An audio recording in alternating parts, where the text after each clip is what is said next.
2017 Dodge Durango V6 AWD. Part of Fiat Chrysler Automobiles' most recent 5-year plan was to recast Dodge as America's mainstream performance brand.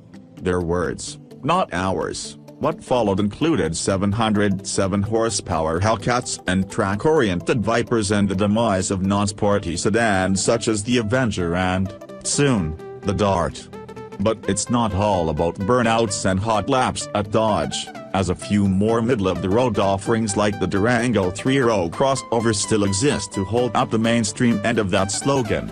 That's not to discredit the Durango, which offers more thrills than many of its competitors, especially when equipped with the rip-roaring Hemi V8 engine, lower ride height, and more aggressive looks of the RT trim. Not all 3-row crossover shoppers need or want 360 horsepower, though, and the majority of Durangos sold are the more sensible V6 version. To help spread the Dodge sportiness across more models, the 2017 Durango now offers a V6-powered GT trim, replacing the previous Limited, with a monochromatic appearance that resembles that of the RT for several $1,000 less. To our eyes, it works. The GT's body kit and 20-inch wheels nicely accentuate the Durango's muscular stance. Our test car also had the $595 Brass Monkey package, which paints those wheels an attractive shade of bronze. We certainly hope the Beastie Boys are getting royalties, so numbers. The performance angle fades a bit when you look at the Durango's test numbers. To its credit, this 2017 version was a bit quicker than a similar V6 AWD model we tested 3 years ago, getting from 0 to 60 miles per hour in 7.4 seconds and running the quarter mile in 15.7 seconds at 89 miles per hour, 0.2 and 0.1 second better than before. And yet, a Mazda CX-9 was 0.2 second quicker to 60 miles per hour in our testing, and the Honda Pilot was a whopping 1.4 seconds ahead. Don't go stoplight drag racing other crossover driving parents unless you've splurged for the Durango V8, which does 0 to 60 miles per hour in 6.2 seconds. Skid pad grip of 0.76 grams and a 70 miles per hour braking distance of 182 feet also lagged behind the Mazda and the Honda, which is no surprise considering that the 5,111-pound Durango weighs nearly 800 pounds more than either Japanese brand SUV. Taken beyond the numbers, the Durango remains satisfying to drive. While most other 3-row crossovers use front-wheel drive platforms derived from mainstream mid-size sedans, the Durango's chassis is a rear driver that was developed, in conjunction with the Jeep Grand Cherokee, alongside the Mercedes-Benz GLE Class SUV going back to the end of the Daimler Chrysler days. That results in a behemoth that's confident in its responses, from the nicely weighted steering to the way its suspension soaks up bumps with nary a reverberation through the stiff structure. The 3.6-liter Pentastar V6 engine also enjoys its job motivating the big Durango, doing so with adequate punch and a pleasing engine note to boot, even if it can't match the growl of the Hemi big beast.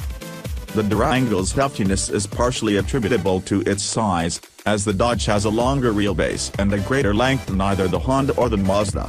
Despite its larger footprint, the Dodge's rear drive layout isn't quite as space-efficient as the Pilot, which has more passenger volume, and the interior feels less airy and spacious than the Honda's.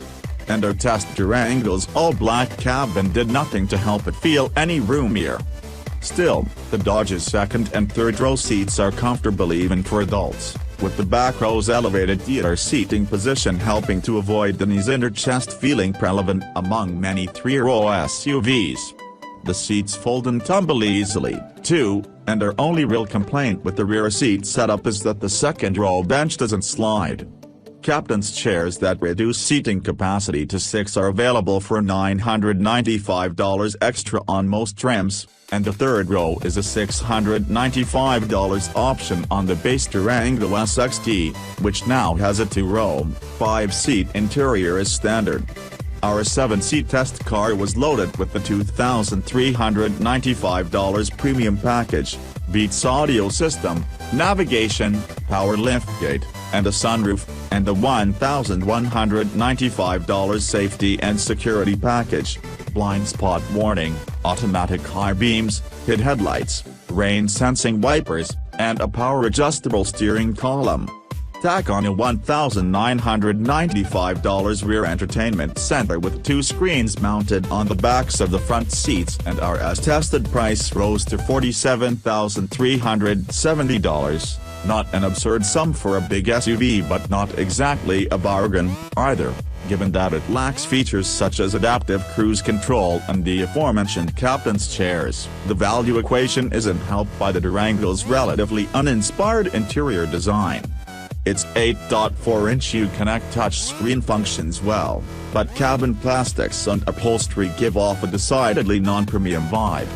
The new Mazda CX-9 in its top signature trim level has raised the stakes in this class, with gorgeous wood and leather that shame many pricier luxury crossovers. Dodge isn't the only one playing catch-up, but this is where the Durango's age is most evident. Its cabin materials were considered advanced for the segment when it arrived in the 2011 model year, aging well overall. Yet it's admirable how class-competitive the Durango remains.